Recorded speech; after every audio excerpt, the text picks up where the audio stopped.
Episode की शुरुआत में हम देखते हैं कि जुआंग की मॉम रोज रात को उन सभी लोगों को परेशान कर रही थी, क्योंकि ना ही वो खुद सोती थी और जोर जोर से बातें करके ना ही दूसरों को सोने देती थी, जिसकी वजह से अगले दिन टूनान भी अपनी क्लास के बीच में ही सो जाता है और डोंग भी अपने पेरेंट्स को बताता है कि आज शाओ भी क्लास में सो गई थी।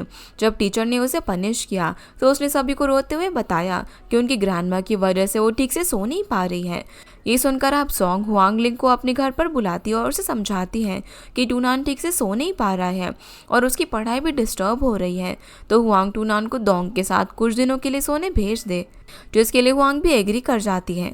इसके साथ साथ सॉन्ग हुआंग को अपनी सेविंग्स भी दे देती है, जो कि उसने टीवी खरीदने के लिए सेव की थी।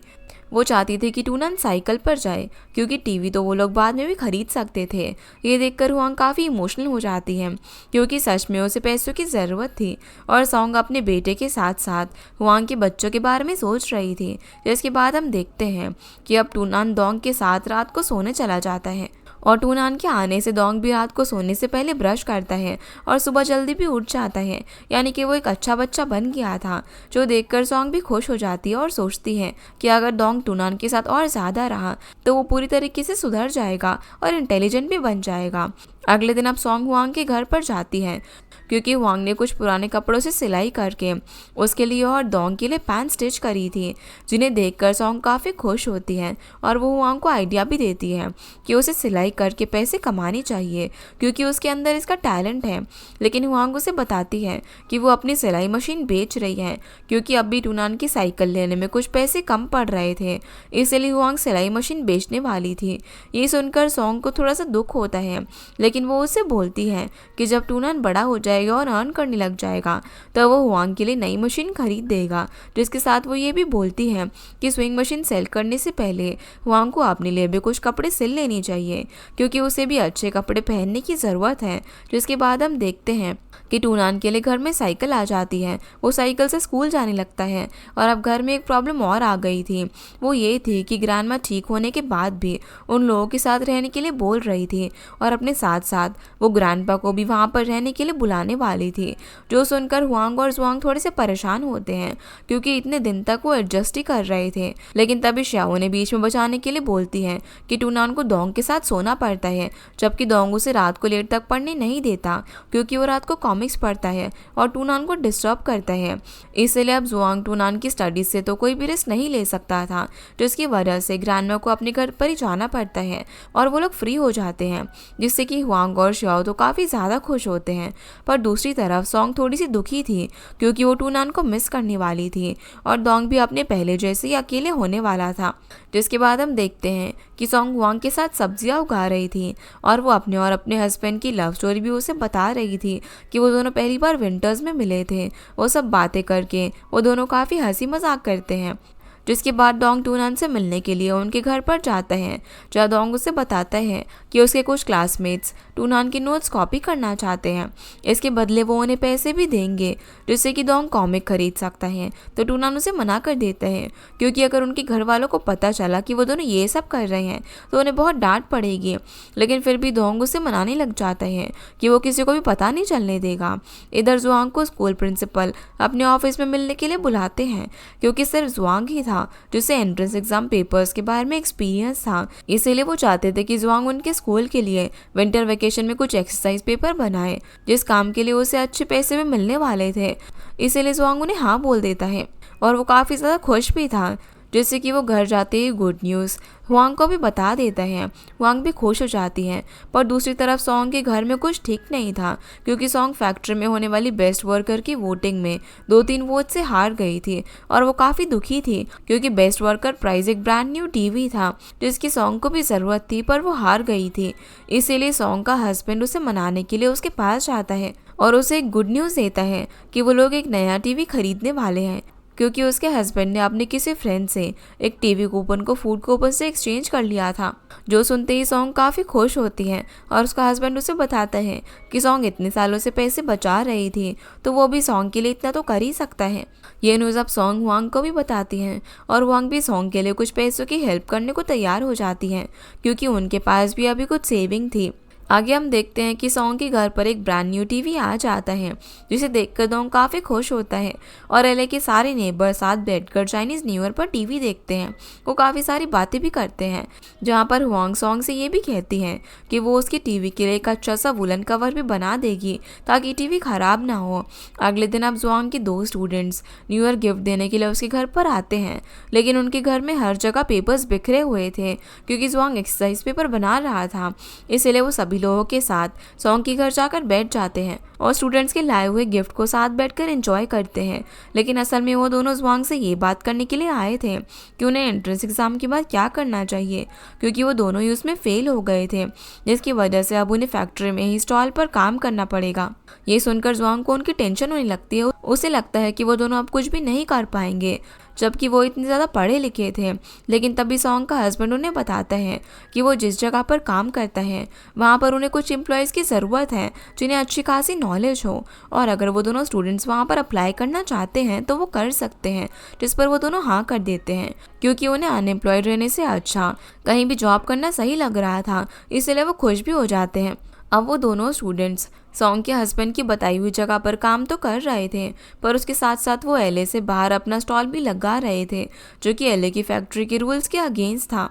इसीलिए वो लोग ये काम छुपकर कर रहे थे। लेकिन एक दिन जब वो दोनों रात को एलए लौट रहे थे तो एलए में रहने वाले अंकल जैंग और सॉन्गिंग का हस्बैंड उन्हें पकड़ लेते हैं। अंकल जैंग तो उन दोनों की कंप्लेन करने वाले थे, लेकिन सॉन्ग का हस्बैंड उन दोनों को बचा लेता है और उन्हें समझाता है कि उन्हें ऐसा नहीं करना चाहिए।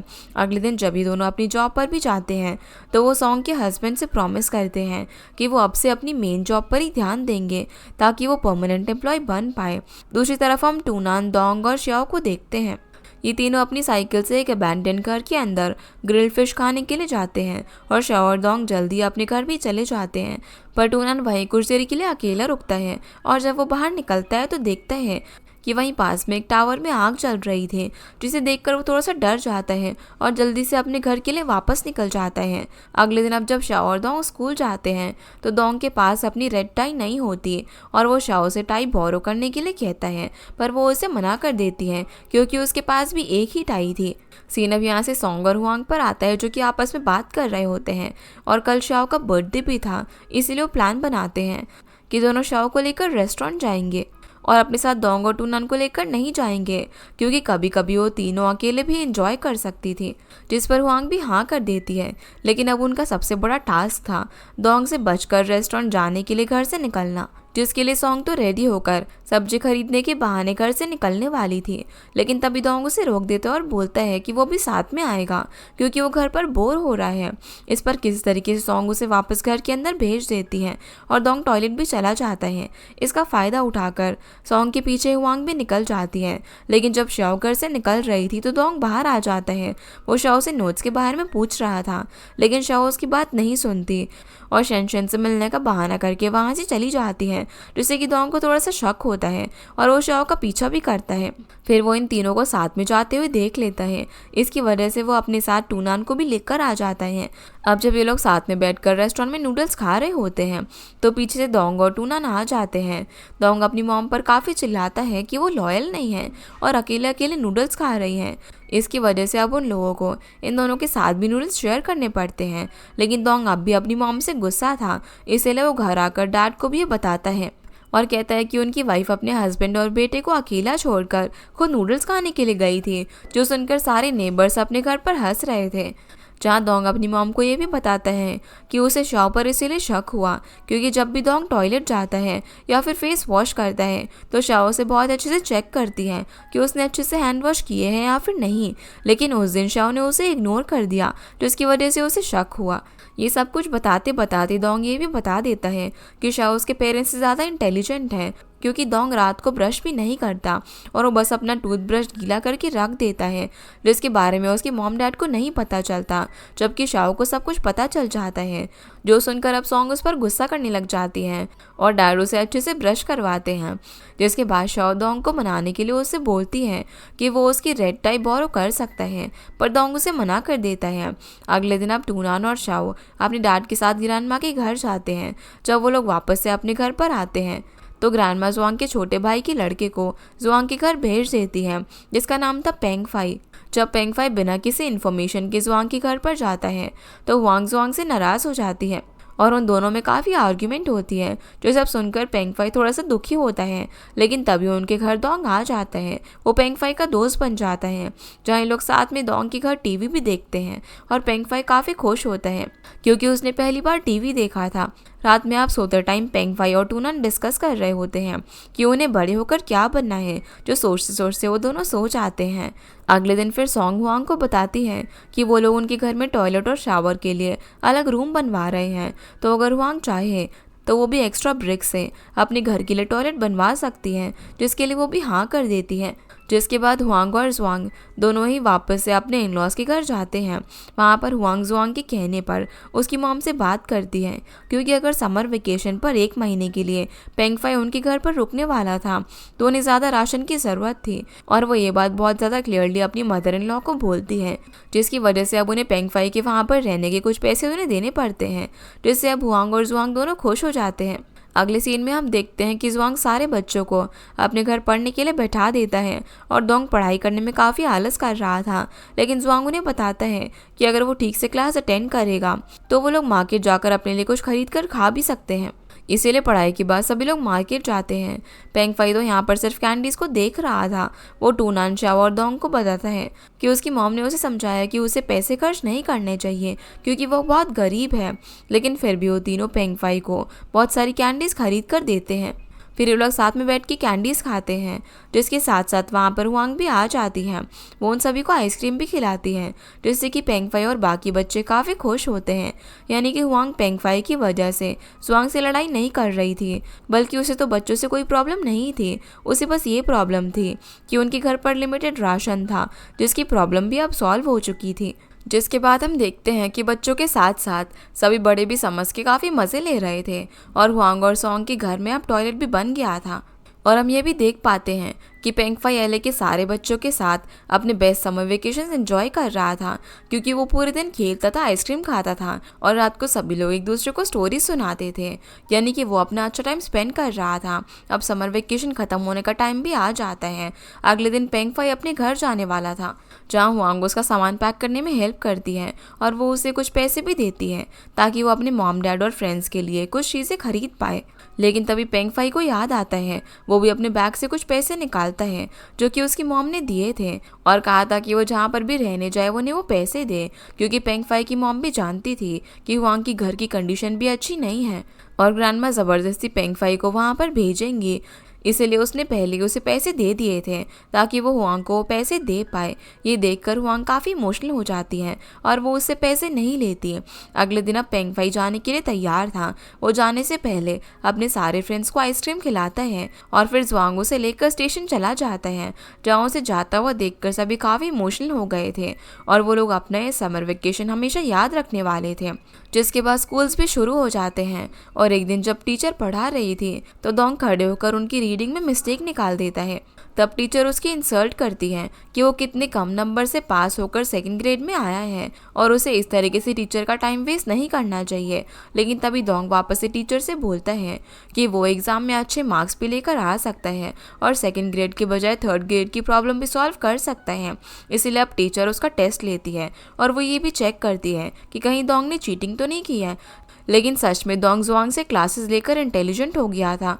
वो काफ़ी इजीली सारी प्रॉब्लम सॉल्व कर देता है, जो देखकर टीचर उसके मॉम डैड को बुला लेती है और उन्हें सजेस्ट करती है कि उन्हें डोंग को 2nd ग्रेड स्किप करके 3rd ग्रेड में बैठाना चाहिए, क्योंकि वो अब सच में पढ़ने लग गया था।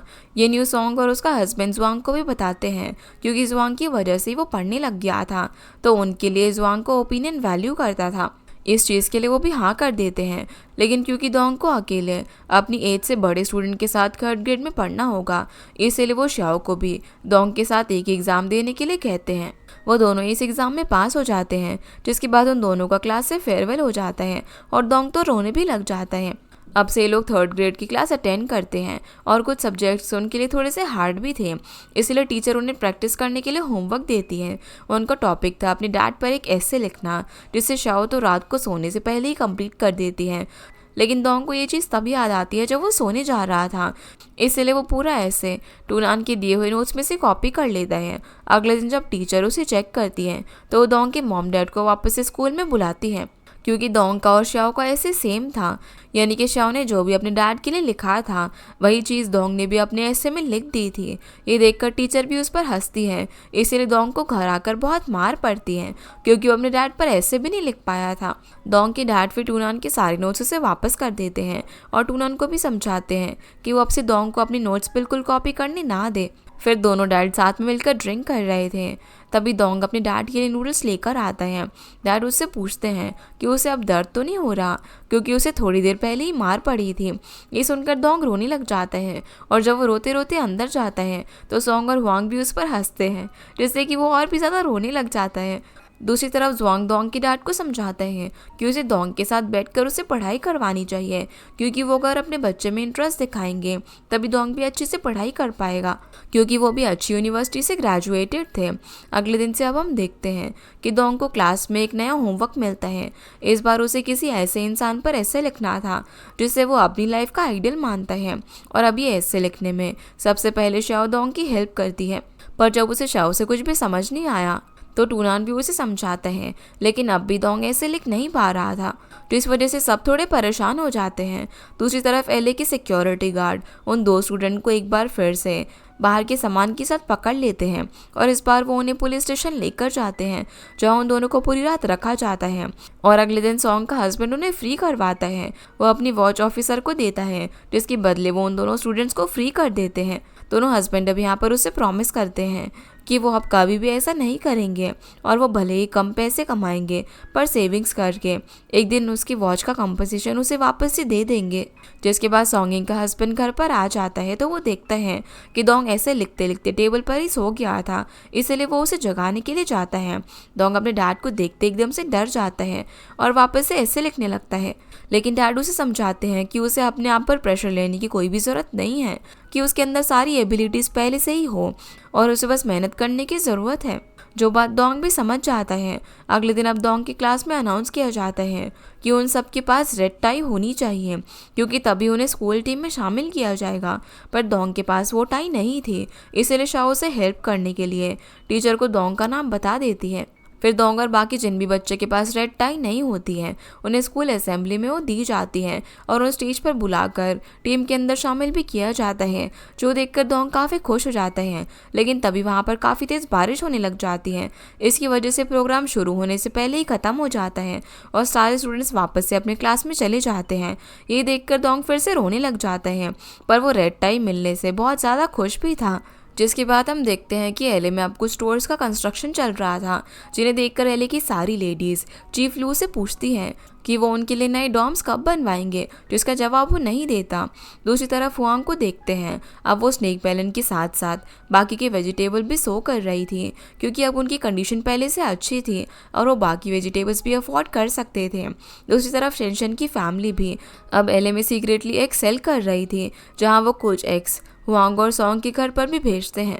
फिर जब सोंग का हस्बैंड अपनी जॉब के लिए निकल रहा था तभी उसे उन दो स्टूडेंट्स में से एक मिलता है जिसका नाम येमिंग था। उसे अब स्टॉल लगाने के लिए ऑफिशियल लाइसेंस मिल चुका था, यानी कि उसे अब छुपकर काम करने की ज़रूरत नहीं थी और उसे जॉब भी मिल चुकी थी। इसकी वजह से वो सोंग के हस्बैंड को थैंक्स भी करता है। फिर वो सोंग और हुआंग से मिलने के लिए जाता है, जहाँ वो उन्हें बताते हैं कि वो एक टेक्सटाइल कंपनी से बात करके आया है, जहाँ पर वो लोग पर्सनली एम्प्लॉयज़ को स्टिचिंग का काम देते हैं और उसके लिए पे भी करते हैं। इसीलिए वो चाहता है कि सोंग और हुआंग वो काम करे और उनकी फैक्ट्री को इस बारे में कुछ भी नहीं पता चलेगा। यहाँ पर वो उन दोनों को कुछ डिपॉजिट मनी भी देता है, जो देखकर दोनों काफ़ी खुश हो जाती हैं। लेकिन हुआंग थोड़ी सी परेशान भी थी, क्योंकि उसे डर था कि अगर उनकी फैक्ट्री में ये बात पता चली तो उन्हें जॉब से निकाल दिया जाएगा। पर सोंग उसे समझाती हैं कि एले में सभी लोग ही कुछ ना कुछ सीक्रेट बिजनेस कर रहे हैं और फैक्ट्री को कोई फ़र्क नहीं पड़ेगा, तो उन्हें इस काम के बारे में सोचना चाहिए। इस पर हुआंग भी हाँ कर देती है।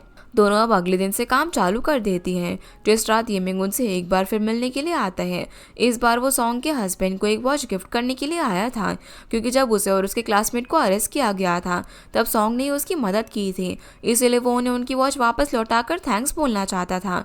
जो देखकर सॉन्ग भी सोचने लग जाती है कि येमिंग अब अच्छे खासे पैसे कमा रहा है। जिसके बाद हम देखते हैं कि दोंग और श्याओ का हाई स्कूल में फर्स्ट डे होता है, इसीलिए टूनान उन दोनों को बस स्टॉप तक छोड़ने के लिए जा रहा था, पर येमिंग उन्हें जाने से पहले उनकी एक फ़ोटो क्लिक कर लेता है ताकि वो इस दिन को याद रख पाए।